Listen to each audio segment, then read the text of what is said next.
Part 4. Johan meletakkan tangannya di bahu Tony. Aku akan membantumu, Tony. Tapi, kamu harus berjanji untuk tidak melakukan apapun tanpa berbicara dengan aku terlebih dahulu. Kita akan mencari solusi bersama-sama.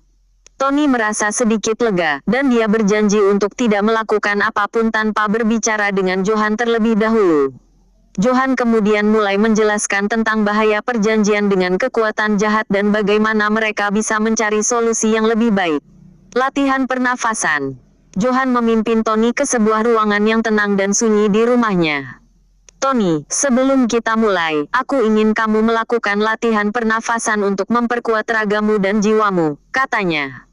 Tony mengangguk dan duduk di atas bantal yang disediakan Johan. Johan kemudian menjelaskan teknik pernafasan yang akan mereka lakukan, yaitu pernafasan dalam-dalam dan perlahan-lahan.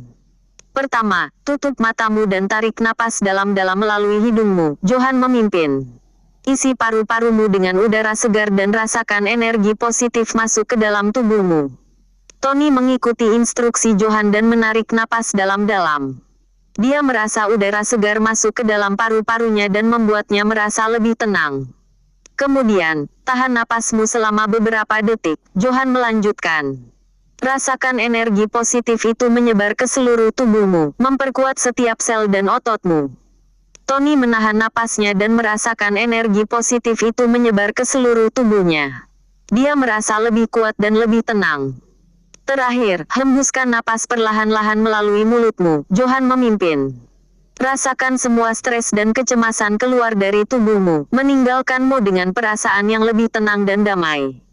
Tony menghembuskan napas dan merasakan stres dan kecemasan keluar dari tubuhnya. Dia merasa lebih tenang dan lebih siap untuk menghadapi masalahnya. Johan kemudian memimpin Tony untuk melakukan beberapa putaran pernafasan lagi, sampai Tony merasa lebih kuat dan lebih tenang. Setelah itu, Johan membuka matanya dan tersenyum. Bagaimana, Tony? Apakah kamu merasa lebih baik? Tony mengangguk, merasa lebih baik. Ya, Om. Aku merasa lebih tenang dan lebih kuat. Johan tersenyum. Itu bagus. Sekarang, mari kita lanjutkan dengan memperkuat jiwamu. Aku akan mengajarkanmu beberapa doa dan mantra yang bisa membantumu menghadapi kekuatan jahat. Tony dan Johan melakukan latihan pernafasan dan spiritual setiap hari selama 3 bulan. Mereka bertemu setiap minggu untuk membahas kemajuan Tony dan memberikan bimbingan lebih lanjut. Pada awalnya, Tony merasa sulit untuk fokus dan mengontrol pikirannya. Namun, dengan latihan yang konsisten dan bimbingan Johan, dia mulai merasa lebih tenang dan lebih kuat. Johan mengajarkan Tony tentang pentingnya kesabaran, ketabahan, dan kepercayaan diri. Dia juga mengajarkan Tony tentang bagaimana menghadapi ketakutan dan kecemasan, serta bagaimana menggunakan energi positif untuk menghadapi kekuatan jahat. Tony merasa dirinya berubah secara drastis selama 3 bulan itu.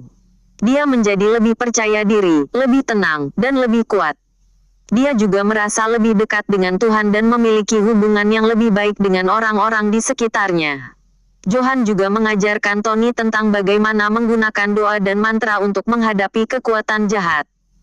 Tony belajar bagaimana menggunakan doa untuk melindungi dirinya dan bagaimana menggunakan mantra untuk mengusir kekuatan jahat.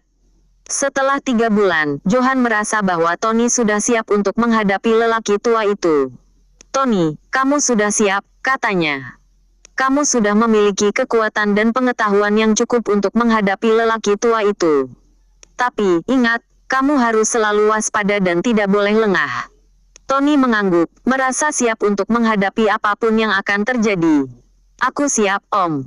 Aku akan menghadapi lelaki tua itu dan menghancurkan kekuatan jahatnya. Johan tersenyum dan memeluk Tony. Aku percaya padamu, Tony. Aku akan selalu mendukungmu. Pemilik toko wafat. Tony berdiri di depan toko kuno itu, merasa kecewa dan frustrasi. Dia telah berlatih selama 3 bulan untuk menghadapi lelaki tua itu, dan sekarang toko itu sudah tidak ada lagi. Dia membaca tulisan di pintu toko itu, pemilik toko wafat secara mendadak. Tony merasa ada yang tidak beres. Apakah ini kebetulan saja, atau ada sesuatu yang lebih dalam? Tony mencoba membuka pintu toko, tapi itu terkunci. Dia melihat ke sekeliling, mencari tahu apakah ada orang lain di sekitar. Tapi, tidak ada siapa-siapa. Dia merasa sendirian dan tidak tahu apa yang harus dilakukan. Dia memutuskan untuk menunggu di depan toko, berharap bahwa ada sesuatu yang akan terjadi. Setelah beberapa menit, dia melihat seorang lelaki tua lain datang ke toko itu. Lelaki itu melihat Tony dan berhenti di depannya. "Apa yang kamu cari di sini, anak muda?" Lelaki itu bertanya. Tony menjelaskan situasinya, dan lelaki itu mendengarkan dengan serius.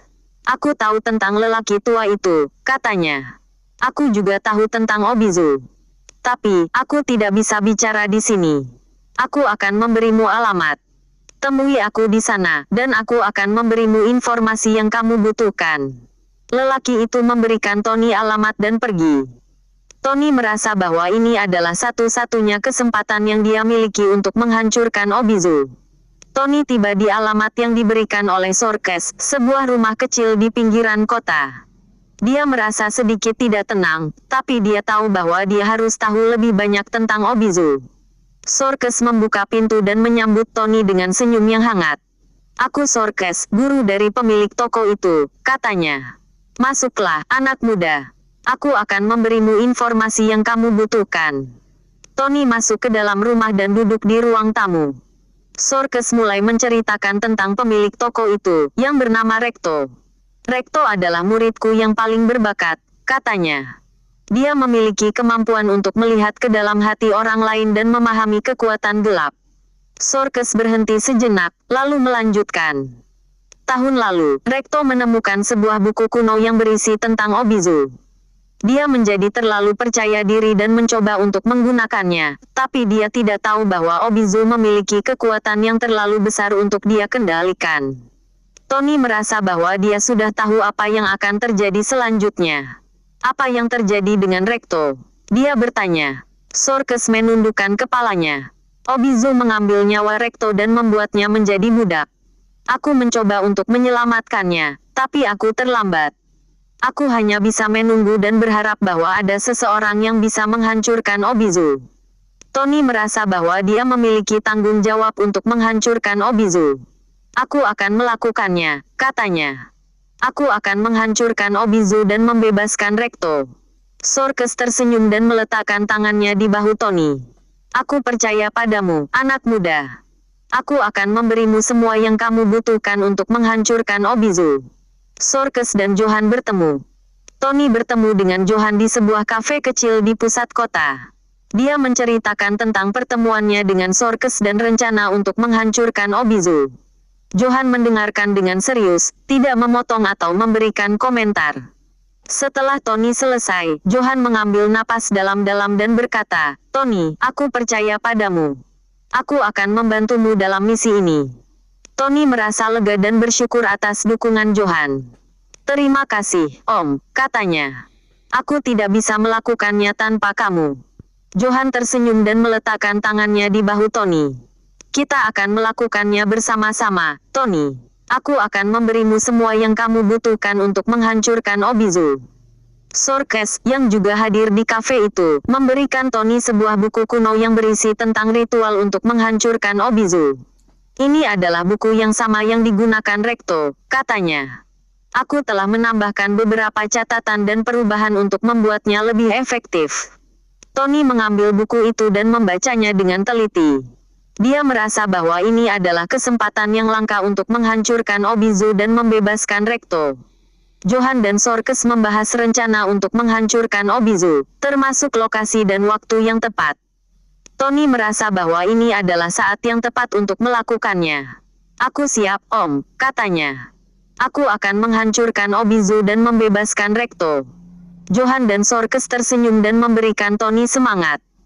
"Kita akan melakukannya bersama-sama, Tony," kata Johan. "Aku percaya padamu." Sorkes kejang-kejang seketika. Malam itu, Tony dan Johan sedang bersiap-siap untuk melakukan misi menghancurkan Obizu. Mereka berada di rumah Johan, membahas rencana terakhir sebelum berangkat ke lokasi. Tiba-tiba, terdengar suara petir menyambar di luar rumah. Tony dan Johan saling menatap, merasa bahwa ada sesuatu yang tidak beres. Kemudian, terdengar suara ketukan di pintu. Johan membuka pintu, dan seorang tetangga Johan berdiri di depan pintu. Wajahnya terlihat terguncang. "Johan, Sorkes. Sorkes," katanya, suaranya bergetar. Johan dan Tony saling menatap, merasa bahwa ada sesuatu yang buruk terjadi. "Apa yang terjadi dengan Sorkes?" Johan bertanya, suaranya tegas. Tetangga itu menelan ludahnya. "Sorkes. Dia kejang-kejang, tubuhnya membiru seketika. Aku tidak tahu apa yang terjadi." Johan dan Tony berlari ke rumah Sorkes, hati mereka dipenuhi dengan kekhawatiran. Ketika mereka tiba, Sorkes terbaring di lantai, tubuhnya kejang-kejang, matanya membulat, dan kulitnya membiru. Tony dan Johan mencoba untuk membangunkannya, tapi Sorkes tidak bergerak. Johan memeriksa denyut nadinya, tapi tidak ada. "Sorkes," Johan memanggil, suaranya penuh dengan kesedihan. Tony merasa bahwa ini adalah kesalahan mereka. Mereka seharusnya tidak meninggalkan Sorkes sendirian. "Om, apa yang terjadi?" dia bertanya, suaranya bergetar. Johan menatap Tony, wajahnya terlihat terguncang.